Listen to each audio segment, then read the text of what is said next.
एक साल में गरीबी को दूर कैसे कर सकते हैं। आपको बताएं, गरीबी दूर करने के लिए आपको समझना पड़ेगा गरीबी होती क्या है।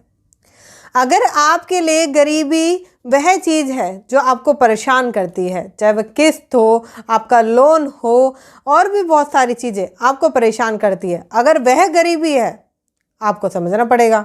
यह गरीबी वो है जब आप कहीं जाते हो तो फील होती है कि उसके पास अच्छी गाड़ी है, उसके पास बड़ा घर है, उसके पास सोना है, चांदी है, उसके पास ज़्यादा पैसे हैं।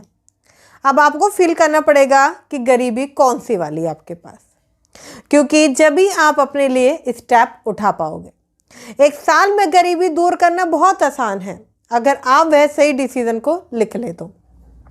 दोनों पार्ट में से चूज कर लीजिए आपके लिए गरीबी कौन सी वाली है। कमेंट ज़रूर कर दीजिएगा जिससे मुझे पता चले कि कौन सी वाली गरीबी आप फेस कर रहे हैं, पार्ट ए या पार्ट बी।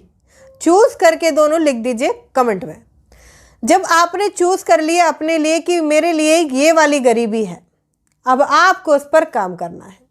गरीबी पार्ट 1 की बात करते हैं। अगर आप कर्ज़ों से परेशान हैं, आप परेशान हो बहुत सारी चीज़ों से, आपके ऊपर लोन चल रहा है और कहीं ना कहीं आपका पैसा एक हाथ आता है मगर दूसरे हाथ चला जाता है। अब आपको क्या करना है?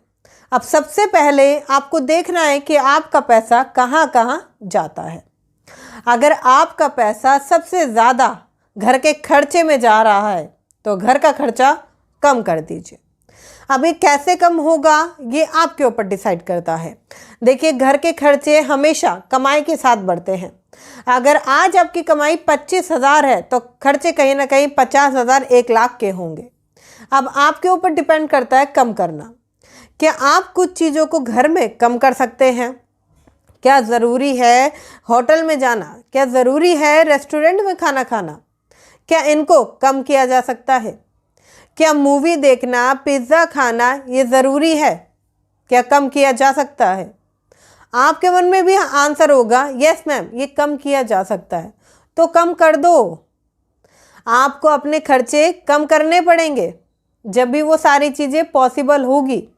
मुझसे कुछ लोग कहते हैं जो हमारा रेंट है वो 15,000 20,000 रुपये तक जाता है, हम हायर सोसाइटी में रहते हैं, क्या उसकी सच्ची में आपको ज़रूरत है? अगर ज़रूरत नहीं है तो कम कर दीजिए, क्योंकि यही खर्चे आपको कहीं ना कहीं आगे आने वाली परेशानियों से बचाते हैं। अब बारी आती है कि आपके ऊपर कर्ज कौन से हैं। आपने लिखा मेरे ऊपर घर का कर्ज है, आपने लिखा मेरे ऊपर गाड़ी का कर्ज है, आपने लिखा बच्चों की पढ़ाई का कर्ज है, हो सकता है आपने एजुकेशन लोन ले रखा हो, और भी सारी चीज़ें। आप सारे कर्ज लिख लीजिए। पर्सनल लोन हो सकता है, कोई चीज़ आपने फाइनेंस करा रखी है, कोई भी कर्ज, एक भी कर्ज मिस ना हो जाए। लिख लिया आपने। अब आपको ये सीरीज वाइज लगाना है, मतलब कि जिसमें ज़्यादा परसेंटेज इंटरेस्ट ज़्यादा जाता है उसे सबसे ऊपर लिख लीजिए। अब आपको सबसे पहले इसे ख़त्म करना है, क्योंकि ये बहुत ज़्यादा ब्याज के साथ आपके ऊपर भारी पड़ रहा है और कहीं ना कहीं इसके सबसे ज़्यादा किस्त आती होगी। अब आपको ये चुकाना है जल्दी से जल्दी। सपोज़ हो सकता है वो घर का लोन हो, क्योंकि सबसे बड़ा लोन होता है, काफ़ी सालों तक चलता है। हो सकता है पर्सनल लोन हो, क्योंकि 18% 25% इंटरेस्ट पे मिलता है। सपोज़ करते हैं कि ये पर्सनल लोन है जो आपने अपने घरेलू खर्चों के लिए, अपने खर्चे के लिए ले लिया था। अब सबसे पहले इसे ख़त्म करेंगे। ख़त्म करने के लिए आपको देखना पड़ेगा आपकी सैलरी कितनी है, सारी कटौती करने के बाद कितने रुपए बच पा रहे हैं और क्या आप एक्स्ट्रा कमा पा रहे हैं।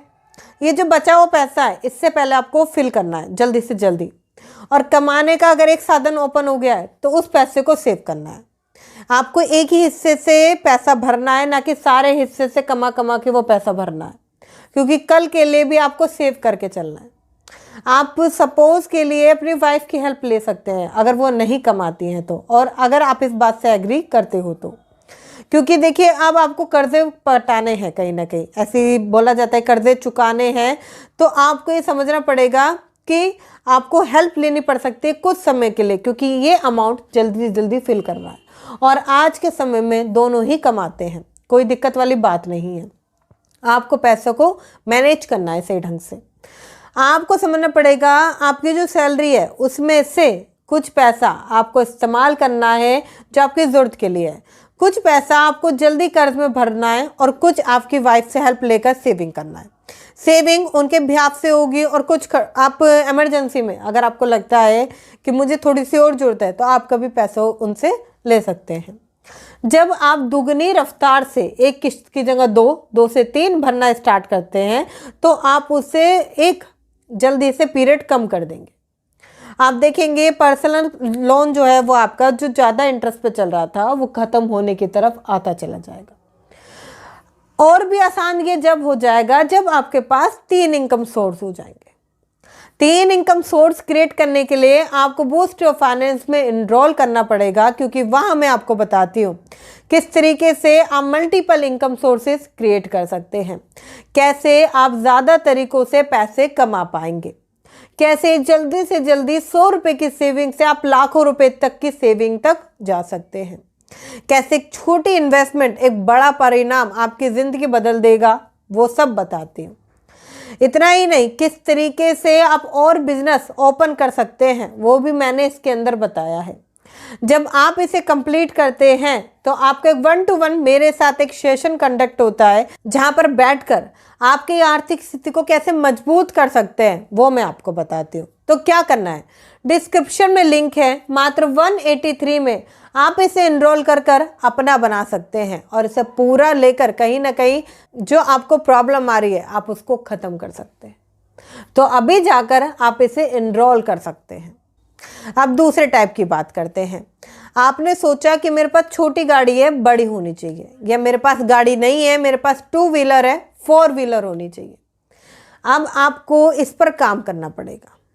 आपको यहाँ पर कार का फॉर्मूला अपनाना पड़ेगा, मतलब कि 30 से 40% आपको डाउन पेमेंट अपने पास रखनी पड़ेगी और कुछ पैसे पर आपको लोन लेना पड़ेगा, क्योंकि अब आपको अमीर बनना है या गरीबी को दूर करना है। अब इसमें एक पॉजिटिव चीज़ आप ये कर सकते हो, अगर आप चाहते हो कि मैं पूरी तरीके से डेब्ट फ्री रहूं तो आपको वो गाड़ी कर्ज पर नहीं लेनी, आप उससे टोटली कैश ले सकते हो। मगर ये अभी अगर आपके लिए पॉसिबल नहीं है तो आप उससे लोन ले सकते हैं, क्योंकि अब आपको वह वाला गरीब नहीं बनना है जो 20 सिनेरियो में है। मगर काफ़ी लोग ए ही सिनेरियो फॉलो कर रहे हैं, वो ए ही पार्ट उन्हें प्रॉब्लम देता है, क्योंकि घर के खर्चे पूरे नहीं हो पाते और चाह कर भी वह कुछ कर नहीं पाते। आपको ये सारी चीज़ें अपनाने के साथ साथ अब आपने खर्चे कम कर दिए हैं, अब आपने इनकम सोर्स क्रिएट कर लिया है, पैसों को सेव करना शुरू कर दिया है, अब आपने कर्ज ख़त्म कर दिए हैं।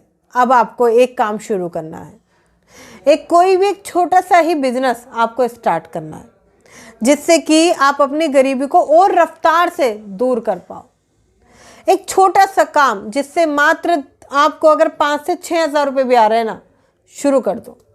और आज के टाइम पर तो 10 से 15 हज़ार रुपये भी कमाना आसान है अगर आप सही व्यवसाय को चूज़ कर लेते हैं। तो जब आपने ये चूज़ कर लिया तब आपको पता चलेगा अब मेरे पास कर्ज को ख़त्म करने के, गरीबी को दूर करने के रास्ते अनेक हैं। काफ़ी लोग कहते हैं कि SIP बंद कर दो, SIP चालू करें ना करें, बहुत सारे क्वेश्चन आज मार्केट में हैं।